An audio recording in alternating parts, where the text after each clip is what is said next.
Most people who land in Jamaica follow the same corridor.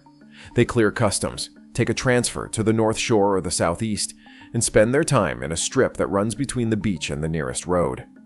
The green hills behind the resorts stay in the background. They are not what most visitors came for, and so they are not looked at closely. What those hills contain is a different matter. Jamaica has been occupied for more than 1,400 years, and the people who lived here across those centuries left physical traces behind. The Taino, who settled the island around 650 years after Christ, built villages on hilltops, carved images into cave walls, and organized settlements of a scale that modern archaeology has still not fully mapped. They were on this island for close to 1,000 years before Columbus arrived. The Spanish built their first colonial capital on the north coast and abandoned it within 25 years when the interior offered better ground. What they left was absorbed slowly by the land until later centuries covered most of what remained. The English raised forts on the headlands and great houses on the plains.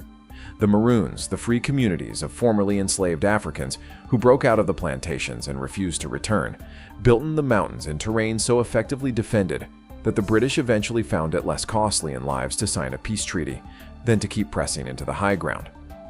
All of those people left structures behind. Most of those structures are still in the jungle. Official heritage registers acknowledge sites across all 14 of Jamaica's parishes, and the documentation on most of them notes, somewhere in the assessment, that the majority of each site has never been excavated and that the full extent of what is there remains unknown. Stay for number 1. It is the most difficult site on this list to reach.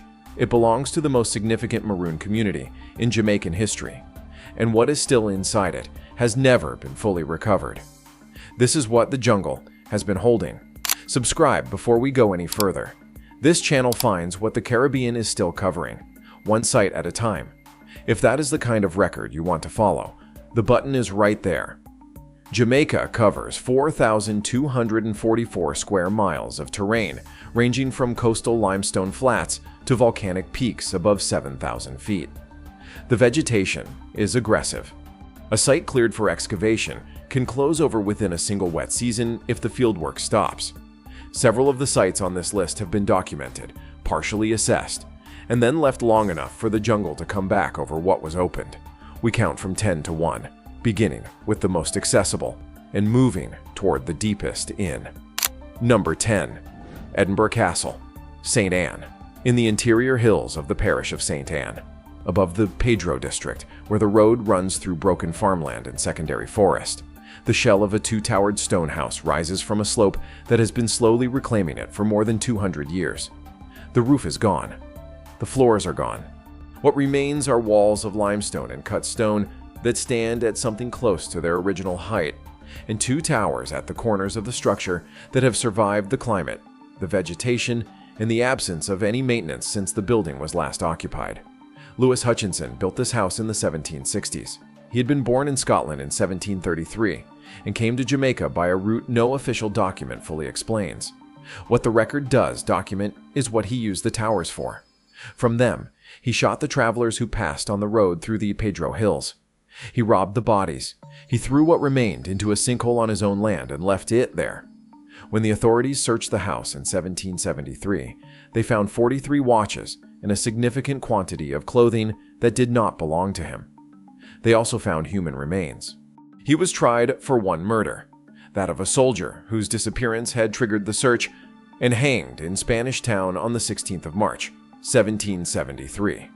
The actual number he killed was never established and was estimated only in dozens. The sinkhole is still on the property. It has never been formally excavated. The Duppy tradition keeps him on the ridge, and people who live near the road say the presence on the hill has never fully cleared. The two towers stand open to the sky, and the jungle is growing through what used to be the interior floor. Number 9. The Warminster Rock Shelter, Southern Jamaica. In the interior hills of southern Jamaica, in terrain the maps label, but the road system does not conveniently serve. The Warminster Rock Shelter is recorded as one of roughly 26 pre-Columbian rock art sites across the island. It carries petroglyphs, figures cut and ground into bare rock by Taino hands at a date that has never been precisely established. The engravings at Warminster are considered among the finest examples of this kind of work that survive anywhere in Jamaica. The site is not hidden from the record. It appears in heritage surveys and in the academic literature on Caribbean rock art. What makes it difficult is the approach. The track that leads to the shelter runs through terrain that closes over during wet season in a way that requires cutting to pass. A heritage assessment conducted in the early 2000s found the path in a state suggesting no visits had taken place in a significant period. For a site of this quality, the gap between its documented significance and its practical accessibility is wide and has never been bridged by adequate funding. The figures on the stone wall have been interpreted as spirit helpers and ceremonial markers. Taino rock art was not a writing system. There is nothing on the wall to translate. The faces and forms cut into the stone do not decode into language what they meant to the people who made them, when exactly they were cut, and what ceremonies, if any, took place in the shelter, have never been resolved. In 2005 and 2006, a team led by the rock art specialist Johannes Lobzer and the archaeologist Philip Allsworth-Jones recorded every engraving at the site, removed modern graffiti added over some of the figures, and published the first full study. Their work established what is on the stone. It could not establish what the stone was for. The engravings are still on the wall. The path is still closing over between visits. Number 8. Mountain River Cave, St. Catherine. Mountain River Cave sits in Cujo Hill in the parish of St. Catherine, about 21 kilometers northwest of Spanish Town. On the walls inside it are at least 148 identifiable pictographs, painted in a mixture of bat guano and ash, along with 4 or 5 carved petroglyphs cut into the same rock surface. The images show human figures, birds, turtles, and one scene that appears to depict armed figures in a configuration researchers have described as possibly representing conflict or ceremony. They represent the largest single collection of Taino pictographs recorded anywhere in Jamaica. The cave itself is 100 feet long from entrance to back wall. That a space this size holds more painted images than any other known site on the island is a fact that has never been satisfactorily explained in terms of function or purpose. Why this particular cave accumulated such a concentration of pictographic work is not known. The cave was first noted in the written record in 1897 by a researcher named J.F. Durant, then located again in 1954 by J.W. Lee with the assistance of the landowner Robert Cooper. The exact age of the paintings has not been established. Estimates place them between 500 and 1,300 years old, a range reflecting the fact that the paintings have never been directly radiocarbon dated. What the individual scenes were meant to record has not been determined. The site was declared a national monument because of the density of what is on its walls. A heritage guide visiting in the mid-2000s reported that the trail had grown completely over and that no evidence of a visit within the previous 2 years was apparent. The cave sits in terrain that requires sustained effort to reach even when the path is maintained. The paintings are still on the rock, in the dark, waiting for whoever comes next. Number 7. The Carpenters Mountain Cave Site, Manchester and Clarendon. The Carpenters Mountains run along the border between Manchester and Clarendon in southern Jamaica, through terrain that was historically part of the old parish of Vere. In June of 1792, a surveyor measuring land in that area climbed to a natural cave near the summit of a peak called Spots and found 3 carved wooden figures concealed inside it. They are Taino work, cut from guayacán, the dense tropical hardwood also called Lignum vitae, and dated to the 15th or 16th century. The tallest stands about 104 centimeters. One represents Boinael, the rain giver in Taino cosmology. One takes the form of a birdman. The third carried a platform designed to hold cohoba, the hallucinogenic snuff the Taino used in ceremony to communicate with their spirits. These are zimi, the physical housings of spiritual forces. Only about 12 Taino sculptures from the whole of Jamaica are known to survive anywhere in the world. 3 of the finest examples of that entire corpus were what the surveyor found in this cave. No one has established who put them there. No one knows when they were hidden or why they were concealed together in this particular place. The cave sits high in a mountain that required significant effort to reach even in 1792, with local knowledge. Whoever placed 3 of the most significant ritual objects on the island inside that cave made a deliberate decision, and the reasoning behind it has not been recovered from any document or oral tradition matched to this site. Within a few years of the discovery, the Zemmies had been shipped to London, shown to the Society of Antiquaries in 1799, and placed in the British Museum, where they remain today. No official record documents how they were removed from Jamaica or by whose authority. The cave is still on the mountain. No formal excavation of the site or the surrounding ground has been conducted. Number 6. Old Town and the interior sites of Cockpit Country. Trelawney. The limestone interior of the parish of Trelawney is one of the most difficult landscapes in the Caribbean to move through. It is called Cockpit Country because the sinkholes and depressions between the steep limestone cones reminded the English soldiers who tried to fight in it of the enclosed pit of a cockfight, contained, closed in, and giving no advantage to the person who misjudged the terrain. The Leeward Maroons, the free communities of formerly enslaved Africans who controlled this ground for the better part of 2 decades, named one district inside it, the Land of Look Behind, for the soldiers who rode two to a horse with one facing backward to watch for the ambush that could come from any direction. Under the war leader Cudjoe, the Leeward Maroons held Cockpit Country against everything the British military sent at them until a peace treaty signed on the 1st of March, 1739, ended the formal conflict. The terms of that treaty gave the Maroons legal freedom and land rights. It remains one of the most consequential legal documents in Caribbean history. What the Maroons built inside Cockpit Country during the Resistance years has never been fully mapped. The UNESCO tentative heritage listing records that the Cockpit Country Heritage Survey of 2009 documented 23 Taino sites in the interior, dispersed from valley floors to ridgetops. Excavations near the Maroon settlement, known as Old Town, and near Accompong Town have recovered pottery, a glass bead, a copper bracelet, and 3 cowrie shells. That is the material record of a community that successfully resisted the British Empire across 2 decades of sustained military conflict. The satellite signal dies between the cones. The full survey of what was built in the deep interior has never been completed. The jungle inside Cockpit Country grows back at the same rate it always has. Number 5. White Marl, St. Catherine.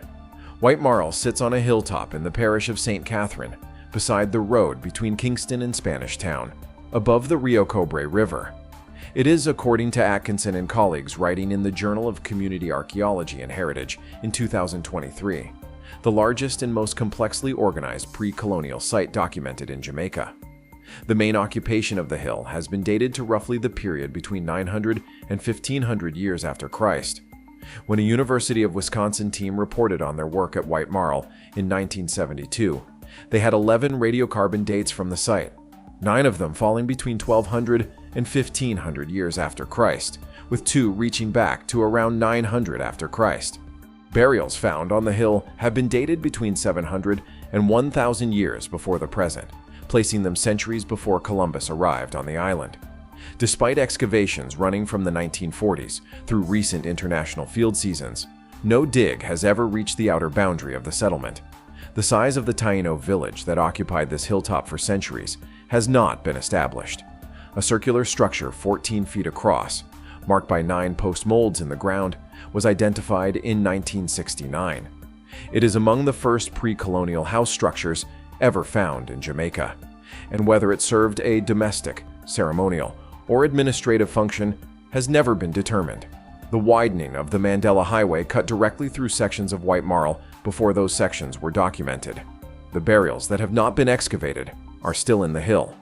The true boundary of this village, one of the largest Taino settlements ever identified on this island, has not been reached from any direction. Number 4. Sevilla la Nueva.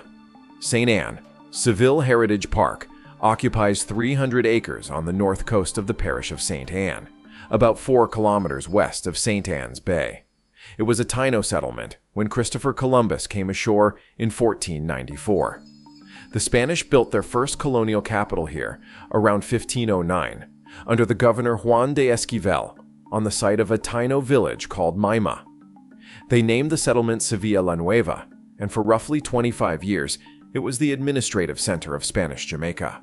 The settlers abandoned it around 1534 and moved inland to found Villa de la Vega, The town now called Spanish Town, which offered better ground and more distance from the lowland disease environment of the coast. What they left when they moved was not cleared. The buildings that had been completed were left standing. The buildings started, but not finished, were left open to the weather. The vegetation moved back over the stone slowly across the centuries that followed. During excavations of an artisan's workshop on the property, researchers uncovered hundreds of incomplete carved stones and broken architectural fragments, elaborate friezes mixing European ornamental carving with distinctly local imagery. Taino women, birds, and stylized animals worked into the decorative borders of what had been intended as a colonial church.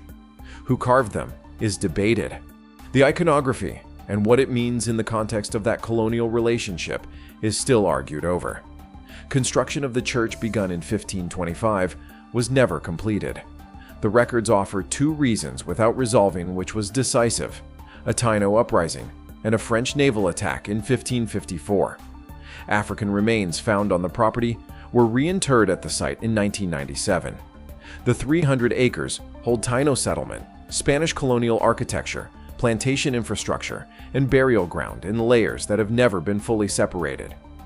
The carved stones are considered the most significant artifacts of the entire Spanish period in Jamaica, and the ground they came from has not been exhaustively mapped.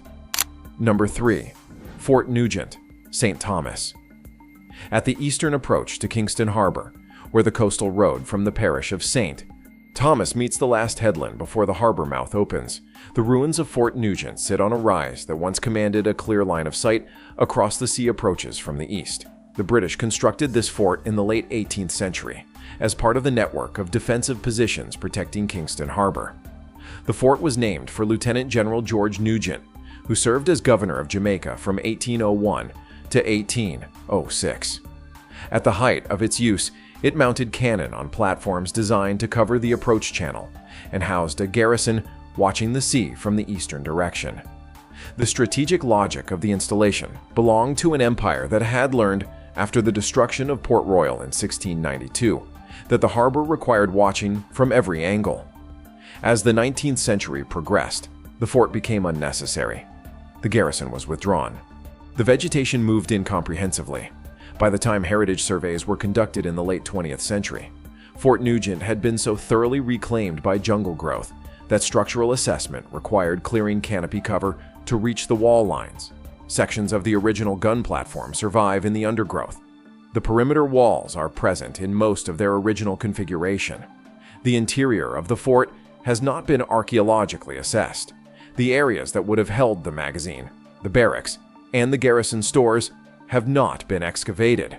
What the ground inside those walls contains, the material record of a British colonial military installation on a strategically significant Caribbean headland, has not been recovered. The headland is still there. The walls are still under the trees. Number 2. Colbeck Castle, St. Catherine. Colbeck Castle stands 2 miles north of Old Harbor in the parish of St. Catherine, in land that gives a building of this age a visibility unusual for a ruin in the tropics. The walls are still at full original height, built of red brick and limestone in the style of a 17th century Italian villa, roughly 40 feet tall, with tower-like projections at the corners and an internal layout suggesting a building designed for permanence and for occupation by someone with significant resources and ambitions that went beyond a standard plantation-grade house. Almost nothing about it is documented. The building is associated with Colonel John Colbeck, who came to Jamaica with the English invasion of 1655 and died in 1682.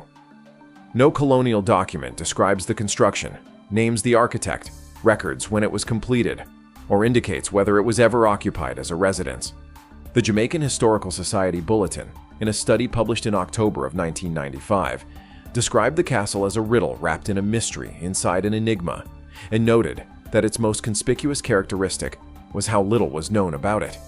The earliest document that refers to the building as Colbeck Castle is a property sale advertisement from 1896, 2 centuries after the structure was supposedly built. The architectural historian Tom Concannon found a date cut into the plaster undercoat, reading either 1748 or 1848. Either reading removes the only named connection the building has to any historical figure. An impact assessment in 2006 found Taino Spanish, English, and Afro-Jamaican artifacts in the ground around the base of the walls.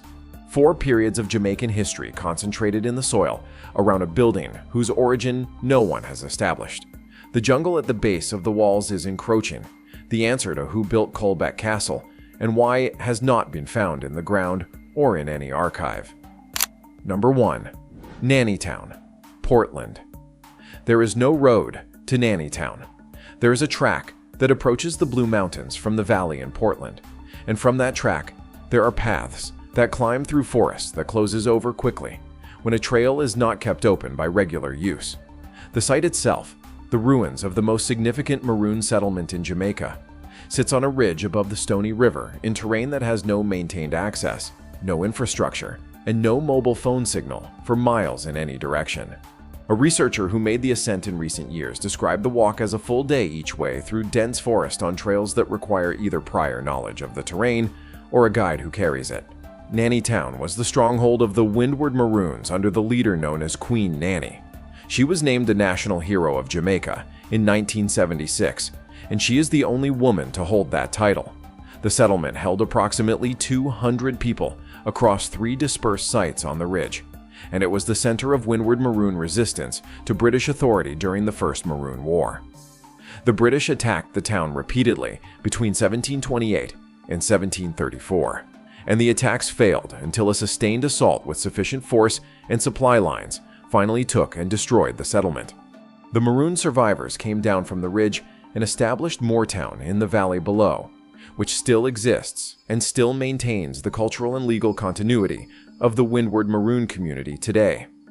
Archaeological fieldwork led by Kofi Agorsa of the University of the West Indies, across 3 field seasons in 1990, 1992, and 1994, recovered musket balls, gun fragments, iron nails, clay pipe bowls, fragments of glass, and sections of stone fortification, some bearing petroglyphs cut into the building stone itself. One engraved stone at the site records, in a form consistent with the visual traditions of the community that built it, something understood to relate to the date of the town's fall. The stone fortifications are still present on the ridge in a partially collapsed state. The soil over the underlying archaeology is shallow on the rock, which limits how deep any excavation can go, and the material record that survives tends to lie close to the surface. There is no plan for further excavation. The reasons given by researchers who have discussed the question are consistent across the literature: the inaccessibility of the site and the cost of sustained fieldwork at altitude with no road access, the shallowness of the ground limiting what additional digging would recover, and the position of the Windward Maroon community itself, which regards Nanny Town as sacred ground that should not be opened by archaeological teams working from outside the community. The people of Moortown keep the abang, the cow horn that once called the fighters together on the ridge above the river. The memory of what was built there is held in the living tradition of that community, and that tradition has decided that what is in the ground on that ridge belongs to the ridge, 3 dispersed sites. The stronghold of a national hero, a battlefield that shaped the legal and political status of free African communities in the British Caribbean for the century and a half that followed the peace treaty of 1739. What those 3 sites contained in full has been recovered only in part. Most of it is still in the ground, on the ridge, under forest that has been growing back since 1734. The jungle has had nearly 300 years to work, and it has been thorough. 10 sites. One island that covers 4,244 square miles, and that has been continuously occupied for more than 1,400 years, across at least 4 distinct civilizations, each of which left physical traces that the ones who came after could not always read and did not always try to preserve. The Taino built here for close to 1,000 years before Columbus arrived, and what they left has been recovered only in fragments. The Spanish built a capital, abandoned it within a generation, and let the vegetation take the stones. The English built defensive fortifications and administrative structures across the island, and several have been absorbed by the landscape to the point where sustained clearing is required just to establish what is still structurally standing. The Maroons built in the mountains under constant military threat and created settlements that the surrounding forest has been reclaiming since they were destroyed or abandoned. in terrain that makes sustained recovery expensive, difficult, and in some cases, by the decision of the communities whose ancestors built there, unwelcome. None of these sites are secret. They appear in the heritage literature, in government registers, in published archaeological reports. What most of them share is that the gap between their official recognition and the actual state of what has been recovered is large, and the jungle does not wait for the funding to arrive or the field season to begin. There are more of these sites than 10 on this island alone, and the Caribbean keeps this kind of record across every island in the region. Most of it is still in the ground. Subscribe, and we will keep looking.